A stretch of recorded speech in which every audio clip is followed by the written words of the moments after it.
नमस्ते। और आज की इस खास चर्चा में स्वागत है। सदियों से गहरे समंदर और घने जंगलों में छिपे खोए हुए शहरों की कहानियों ने इंसानी दिमाग को हमेशा से अपनी तरफ खींचा है। इन कहानियों में एक अजीब सा जादू होता है ना? लेकिन आज हम ये देखने वाले हैं कि कैसे मॉडर्न साइंस और नई तकनीकें इन पुरानी कहानियों और मिथकों को पीछे छोड़कर हमारे सामने और भी ज्यादा हैरान करने वाली सच्चाइयां ला रही हैं। चलिए शुरू करते हैं। अब महान ग्रीक दार्शनिक प्लेटो के इस मशहूर कथन पर गौर करते हैं। 360 ईसा पूर्व में लिखी गई इस कहानी में उन्होंने अटलांटिस का जिक्र एक ऐसी ताकतवर नेवी वाले साम्राज्य के रूप में किया जो अचानक समंदर में डूब गया। दरअसल प्लेटो ने यह किस्सा किसी असली शहर का इतिहास बताने के लिए नहीं, बल्कि देशों के घमंड और उनके पतन को समझाने के लिए एक फिलोसॉफिकल मिसाल के तौर पर लिखा था। लेकिन उनकी इस एक कहानी ने अगले हजारों सालों के लिए एक ऐसा जुनून पैदा कर दिया जिसने दुनिया भर के लोगों को इस डूबे हुए शहर को खोजने की एक न खत्म होने वाली रेस में दौड़ा दिया। तो चलिए इस विषय की गहराई में उतरते हैं। क्या हो अगर दुनिया के सबसे महान और खोए हुए शहर महज कहानियां या कोरी कल्पनाएं ना हो?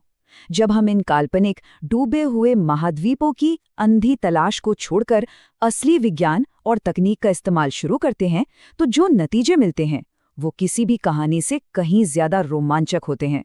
विज्ञान ने अब ये साबित कर दिया है कि असली खजाने वहीं छिपे हैं जहां हम देखने का सही तरीका अपनाते हैं। हमारा पहला भाग है एक मिथक की तलाश और अटलांटिस का विकास। ये देखना बड़ा दिलचस्प है कि 360 ईसा पूर्व में जो महज एक मिसाल थी वो समय के साथ कैसे बदलती गई।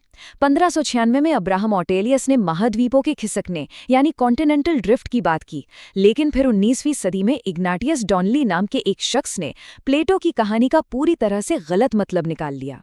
डॉनली ने अटलांटिस को एक ऐसी एडवांस सभ्यता बता दिया जहां से दुनिया की बाकी सभी प्राचीन सभ्यताएं शुरू हुई थीं।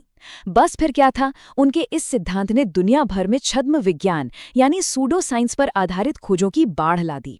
खैर 1960 के दशक में जब प्लेट टेक्टोनिक्स का आधुनिक विज्ञान सामने आया तो उसने साफ कर दिया कि भूगर्भीय रूप से अटलांटिक महासागर में किसी इतने बड़े महाद्वीप का डूबना पूरी तरह से नामुमकिन है। ये कितनी अजीब विडंबना है ना कि लोग एक ऐसे शहर को खोजने के लिए पागलों की तरह दुनिया के कोने कोने में भटकते रहे जो असल में कभी था ही नहीं। भूमध्य सागर में सेंटोरिनी के ज्वालामुखी फटने से लेकर अटलांटिक महासागर के अजोरेस तक और यहाँ तक कि उत्तरी यूरोप के डोगरलैंड से लेकर अंटार्कटिका की बर्फीली सतहों तक अटलांटिस के होने के अनगिनत दावे किए गए। ये सोचना भी हैरान करता है कि लोग कितनी शिद्दत से बिल्कुल गलत जगहों पर एक काल्पनिक शहर को खोज रहे थे। अब बढ़ते हैं दूसरे भाग की ओर, द्वारिका, जहां मिथक और विज्ञान आपस में मिलते हैं और कहानियों और हकीकत के बीच का अंतर मिट जाता है। और ये बात बहुत ही शानदार तरीके से दिखाती है कि कोरी कल्पना और ठोस हकीकत के बीच आखिर क्या फर्क होता है। एक तरफ अटलांटिस है जो केवल एक दार्शनिक विचार था और जिसका आज तक कोई भी पुरातात्विक सबूत नहीं मिला, लेकिन दूसरी तरफ भारत की द्वारका है। महाभारत और विष्णु पुराण जैसे प्राचीन संस्कृत ग्रंथों में भगवान कृष्ण के इस पवित्र डूबे हुए शहर का एकदम साफ वर्णन मिलता है। मरीन आर्कियोलॉजी यानी समुद्री पुरातत्व विज्ञान ने जब द्वारका के तट पर खोज की तो समंदर में 6 मीटर की गहराई तक पत्थरों के ऐसे विशाल ढांचे मिले जो सीधे तौर पर इन प्राचीन साहित्यों के वर्णनों से मेल खाते हैं। समंदर की गहराइयों से जो प्रमाण मिले हैं उन्होंने द्वारका के इतिहास को एक मिथक से निकालकर एक हकीकत में बदल दिया है। इंटरटाइडल जोन से लेकर समंदर में 6 मीटर नीचे तक अर्धवृत्ताकार, आयताकार और चौकोर आकार के पत्थरों के एकदम स्पष्ट ढांचे पाए गए हैं। इतना ही नहीं, इन ढांचों के साथ साथ भारी संख्या में अलग अलग तरह के पत्थरों के एंकर यानी समुद्री लंगर भी खोजे गए हैं। ये सारी चीजें मिलकर इस बात का अकाट्य प्रमाण देती हैं कि टेक्टोनिक अस्थिरता और समंदर का जलस्तर बढ़ने से पहले द्वारका भारत के पश्चिमी तट का सबसे व्यस्त और महत्वपूर्ण बंदरगाह हुआ करता था। अब आते हैं तीसरे भाग पर, लेजर की मदद से शहरों की खोज, जिसे हम लाइडार क्रांति भी कह सकते हैं। यहाँ सबसे दिलचस्प बात यह है कि कैसे एक लेजर तकनीक पुरातत्व विज्ञान के लिए किसी एक्सरे विजन की तरह काम कर रही है। इसे लाइडार तकनीक कहते हैं।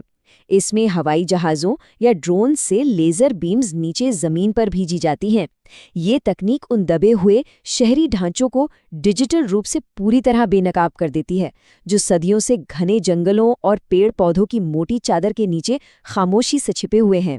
इसके काम करने का तरीका वाकई कमाल का है। इसमें होता ये है कि एक हवाई प्लेटफॉर्म से एक ही सेकंड में 1,50,000 लेजर पल्स सीधे जंगल की सतह की ओर छोड़े जाते हैं। फिर मशीन ये मापती है कि इन बीम्स ने जंगल की घनी छतरी को पार कर जमीन से टकराकर वापस लौटने में कितना समय लिया। इसके बाद अत्याधुनिक कंप्यूटर एल्गोरिदम्स पेड़ों और वनस्पतियों के सारे डेटा को स्क्रीन से हटा देते हैं, जिससे केवल नंगी जमीन की टोपोग्राफी यानी असली सतह दिखाई देने लगती है। सबसे खास बात है इसकी सटीकता, जो 4 इंच तक होती है। इसका सीधा सा मतलब ये है कि जो सड़कें, पिरामिड और किले इंसानी नजरों से सदियों तक छिपे रहे, उन्हें ये तकनीक कुछ ही घंटों में दुनिया के सामने ला देती है। और अब हमारा चौथा और अंतिम भाग, हमारे प्राचीन इतिहास का पुनर्लेखन, खोए हुए शहरों का असली आकार। 60,000 ये कोई मामूली संख्या नहीं है। ये उन अज्ञात और बिल्कुल नई इमारतों और संरचनाओं की संख्या है जिन्हें सिर्फ और सिर्फ ग्वाटेमाला के माया बायोस्फीयर रिजर्व के अंदर खोजा गया है। इससे पहले किसी को दूर दूर तक अंदाजा भी नहीं था कि उस घने जंगल में इतना कुछ मौजूद हो सकता है। इसी तरह हाल ही में मेक्सिको के अंदर ओकोमतून और वेलेरियाना जैसे शहरों की खोज की गई। वहां 50 फुट ऊंचे पिरामिड और लगभग 6,674 संरचनाएं मिली हैं। ये खोज इस बात को साबित करती है कि ये कोई छोटे मोटे या अलग थलग बसे हुए गांव बिल्कुल नहीं थे, बल्कि ये विशाल और एक दूसरे से जुड़े हुए ऐसे महानगरीय क्षेत्र थे जिनमें बहुत ही भव्य निर्माण कला का इस्तेमाल किया गया था। ये सब आज के मॉडर्न हाईवे के पास ही मौजूद थे, बस घने जंगलों ने इन्हें हमारी नजरों से छिपा रखा था। अब जरा दक्षिण पूर्व एशिया की तरफ चलते हैं। कंबोडिया के मशहूर एंकोर वॉट मंदिर की भव्यता के बारे में तो हम सब जानते हैं, लेकिन लाइडार ने जो दिखाया वो सच में चौंकाने वाला था। एंकोर वॉट महज एक मंदिर नहीं था, बल्कि वो एक बहुत ही विशाल मध्यकालीन शहर का सिर्फ एक छोटा सा केंद्र था। स्कैन करने पर 1,000 वर्ग किलोमीटर से ज्यादा में फैला एक छिपा हुआ बुनियादी ढांचा सामने आ गया। वहां पानी को मैनेज करने की बेहद एडवांस्ड प्रणालियां मिलीं, जिनमें ऐसे विशाल जलाशय और नहरें शामिल थीं जो सूखे और बारिश दोनों ही मौसमों में पानी को कंट्रोल करती थीं। साथ ही ऐसी शानदार इंजीनियरिंग की गई सड़कें मिलीं जो दर्जनों मंदिरों को एक बड़े नेटवर्क से जोड़ती थीं। और अब एक और विशाल आंकड़ा सामने आता है, 1.5 करोड़ यानी 15 मिलियन।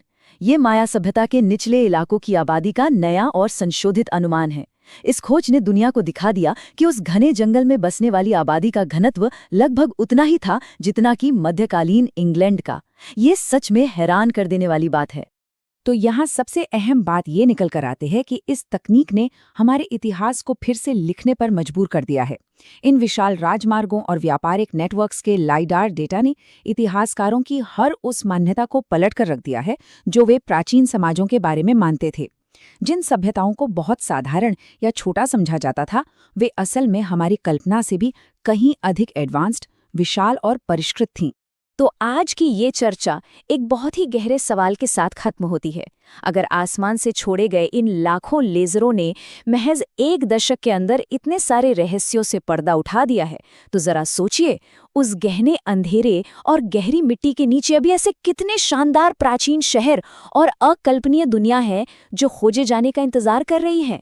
ये विचार ही अपने आप में बेहद रोमांचित कर देने वाला है।